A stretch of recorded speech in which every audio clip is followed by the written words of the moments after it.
হয় ইমনকে কি করছে সেটা দেখেন। ইমনকে আমি ওখান থেকে বের হয়ে যাওয়ার পরে ইমনকে কি করছে এটা দেখেন, দেখাচ্ছি আমি। ইমনকে কি করছে এটা দেখেন, ইমনকে কি করছে এটা দেখেন। ইমন কথা বলতে পারতেছে না, ইমন কোমায় আছে। ইমনের বউ আমাকে ভিডিও পাঠাইছে। ইমনের 2 পায়ের 10টা নখ উঠায় ফেলছে ওই যে প্লাস্টার দিয়ে। এই যে ইমনের পা। সব দিকে দিকে একটু ঘুরে দেন, সব দিকে ঘুরে দেন। বসে দেখেন, বসে দেখেন। আপু বসো বসো। ইমন এখন কোথায়? ওকে হসপিটালে বলো না। সেটা বসো। তাহলে ইমনের বিষয়টা জানতো না। ইমনের দাঁড়ান, এই যে ইমনের পা ভেঙে দিছে। আমি আপনাদের কাছে ইমনের সব ছবি দিয়ে দিব। এই যে ইমন। আচ্ছা, ইমনের উপর যে হামলাটা হলো, আমরা যতটুকু শুনেছি এখানে নজরুলের আশেপাশের মানুষগুলো ছিল, তারা কারা? নাম শুনেছেন তো একজনের? একটা পলাশ, আর একটা কি নাম, মেয়েটার কি নাম? সামিয়া সোবা। এই যে ইমনের, এই যে ইমন।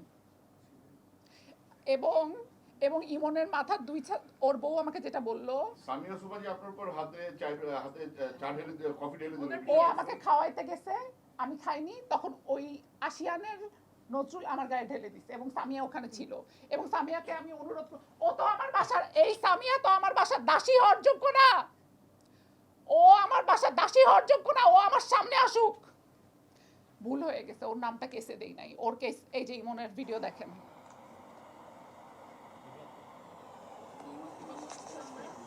আরে ভাই, ইমন তো সেন্সে নাই, ইমন তো কোমায়। সে প্রত্যেকটা থানাকে কিনে রাখে এবং সে বলছে তারেক রহমান তার পায়ের কাছে এসে বসে থাকে। বলছে হাসিনা চলে গেছে, আমার ভালো হইছে, সবাইরে ধরছে, আমারে ধরতে পারছে, তারেক রহমান এসে আমার কাছে বসে থাকে। সামিয়াকে ওই কি শোভা বলতেছে ডিজিএফআই প্রত্যেকদিন আমাদের কাছ থেকে এসে বান্ডিল টাকা নিয়ে যায়। কোন ডিজিএফআই তারা? এটা আপনারা খুঁজে বের করেন। বাংলাদেশের আইন কোথায়? বাংলাদেশের আইন কোথায়? এক সরকারের পতন হইছে এইসবের কারণে, নতুন সরকার আসছে, অনেক আশা ভরসা নতুন সরকারের উপরে আমাদের। আমি তারেক রহমানকে মন থেকে পছন্দ করি, উনি ভালো কাজ করে, ওনার মেয়ে আমার বয়সের, ওনারা বিভিন্ন ভালো কাজের সাথে জড়িত থাকে, আমরা সবাই মন থেকে তাকে অ্যাকসেপ্ট করেছি।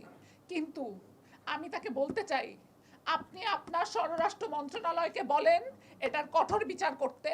এটার কঠোর বিচার যদি না হয় আমি সুইসাইড করব এবং আমার সুইসাইডের জন্য কারা কারা দায়ী থাকবে আমি সেটা নোট করে রেখে যাব। আমার প্রত্যেকটা ভাই ব্রাদারকে আমি পাঠিয়ে দিব।